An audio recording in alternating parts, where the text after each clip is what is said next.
Li Auto a vendu plus de 500 000 exemplaires du L9 en 3 ans et a ensuite décidé de le rafraîchir en lui donnant un look quasi identique à celui qui le remplace. Li Auto a vendu plus de 500 000 exemplaires du L9 en 3 ans. C'est, objectivement, le SUV familial haut de gamme le plus réussi que la Chine ait jamais produit. Alors quand le restylage est enfin arrivé, j'attendais quelque chose d'audacieux. Ce que j'ai trouvé, c'est une voiture que, garée côte à côte avec l'ancienne version dans un parking, j'ai dû vérifier 2 fois pour être sûr que c'était bien la nouvelle. Même silhouette, même proportion, même atmosphère générale. Les changements extérieurs sont si subtils, une légère révision de la face avant, des prises d'air repositionnées que la grande majorité des acheteurs ne les remarquera jamais dans la rue. Alors voilà, j'ai conduit cette voiture pendant 2 semaines, entre circulation urbaine et longs trajets autoroutiers, et je veux être honnête avec vous, c'est toujours une machine excellente. Le groupe motopropulseur REV, qui associe un prolongateur d'autonomie 1,5 litres à une grande batterie, offre toujours une autonomie électrique réelle d'environ 215 km avant que le moteur thermique ne se réveille. Le réfrigérateur en 3e rangée fonctionne toujours. L'écran ultra large de 50 pouces à l'arrière reste le coup d'éclat qui rend tous les passagers silencieux pendant 10 bonnes minutes. Mais voici la question qui me revenait chaque jour, dans un marché où Haiteo, Xpeng, et même les marques soutenues par Huawei lancent des voitures avec des architectures véritablement nouvelles tous les 18 mois et où Stellantis mise sur l'e-motor précisément pour ne pas rater ce rythme d'innovation, jouer la sécurité était-il vraiment le bon choix? À mon avis, la réponse est non et je pense que Li Auto le sait aussi. Voici le tableau concret, parce que les détails comptent vraiment ici. Le nouveau L9 démarre à 459 800 RMB soit environ 63 000 $ américains, ce qui reste globalement stable par rapport à l'ancienne génération. Li Auto a ajouté ce qu'ils appellent un pack, intelligence embarquée, facturé 20 000 RMB en supplément, qui regroupe des caméras habitacles améliorées, un système de reconnaissance gestuelle plus performant, et une intégration plus poussée entre l'assistant IA de la voiture et les écrans intérieurs. L'intérieur lui-même adopte un traitement sans bordure sur l'écran principal du conducteur, et selon les informations disponibles, Li Auto est passé à un assemblage de dalles fournies par BOE, le même équipementier qui supplante LG Display dans plusieurs habitacles premium chinois ces derniers temps. Obtenir cet ajustement sans biseau dans un budget masse serré aurait nécessité environ 18 mois d'itération qualité de la part de l'équipe intérieure de Li Auto.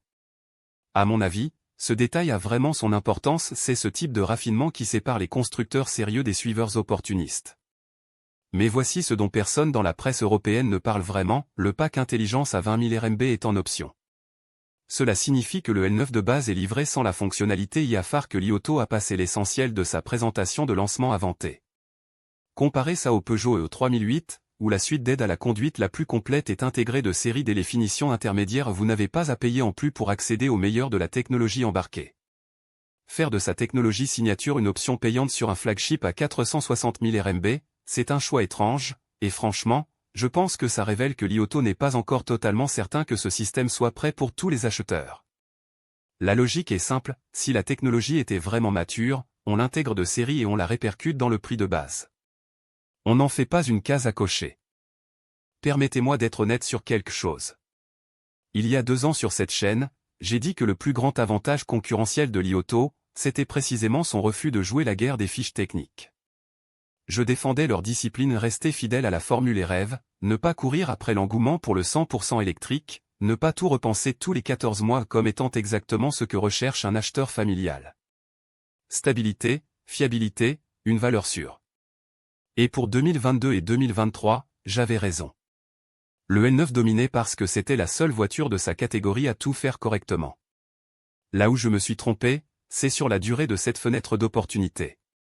Fin 2024, l'Haiteo M9 avait franchi les 30 000 commandes mensuelles, avec la pile technologique Huawei complète, conduite intelligente incluse sans surcoût.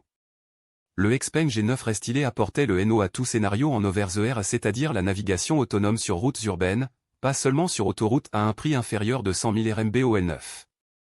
Ça me rappelle ce qui est arrivé à Volvo au début des années 2000, ils avaient construit la voiture familiale la plus sûre et la plus fiable du marché, puis Mercedes et BMW les ont simplement dépassés sur chaque dimension qui comptait pour la génération suivante d'acheteurs. Volvo a mis près d'une décennie à s'en remettre. Li Auto n'est pas encore dans ce gouffre, 500 000 unités vendues, c'est une vraie forteresse. Mais ce restylage donne l'impression que la priorité de l'entreprise était de protéger ses marges et la continuité industrielle, plutôt que de remettre les compteurs à zéro face à la concurrence. À mon avis, c'est là l'erreur stratégique. Pas la voiture en elle-même mais le timing et le niveau d'ambition de la mise à jour, au regard de là où le marché s'est réellement déplacé. Alors, qu'est-ce que tout cela nous dit sur la suite? À mon avis, Li Auto dispose d'une fenêtre d'environ 18 mois avant que ce restylage ne commence à paraître franchement dépassé et voici ce que je surveille de près. Premier point, l'évolution tarifaire de l'Aito M9. Si Huawei fait passer le M9 sous les 500 000 RMB avec la conduite intelligente incluse en série d'ici fin 2025, Li Auto subira une pression directe sur la proposition centrale du L9 et devra soit baisser le prix de base, soit intégrer gratuitement le pack à 20 000 RMB. Dans les deux cas, les marges s'érodent. Deuxième point, il faudra voir si la prochaine génération complète du L9 que j'attendrai au plus tôt fin 2026, au vu de leur cadence historique de renouvellement embarquera une variante 100% électrique aux côtés de les rêves. L'autonomie prolongée, c'est l'ADN de Li Auto, mais la nouvelle plateforme 800 volts de BYD pousse désormais l'autonomie en pur électrique au-delà de 1000 km sur une seule charge. À ce stade, l'argument de l'anxiété d'autonomie qui rendait les rêves si convaincants commence à se dissoudre. Troisième point et c'est celui qui devrait retenir l'attention des observateurs européens, à commencer par les Français, regardez comment BMW positionne son 9.5 sur le marché chinois d'ici 2026. BMW a vendu environ 794 000 véhicules en Chine en 2024, et le X5 reste l'étalon psychologique du SUV familial premium pour les acheteurs chinois qui associent encore les badges allemands au statut social. Si BMW devient agressif sur la tarification locale de la version électrique 9.5, il prend Li Auto en tenaille par le prestige hérité au moment précis où les rivaux domestiques les pressent par l'angle technologique. C'est un problème sur deux fronts simultanés que Li Auto n'a jamais eu à résoudre jusqu'ici. Et franchement, je ne suis pas sûr qu'ils y soient préparés. Alors optimiste ou pessimiste? Voici où j'en suis, optimiste sur le L9 en tant que produit, pessimiste sur la lecture stratégique que fait Li Auto de ce moment. La voiture reste l'un des meilleurs grands SUV familiaux que l'on puisse acheter en Chine. Mais le restylage a raté l'occasion de remettre les pendules à leur face à la concurrence, et cet écart va leur coûter cher.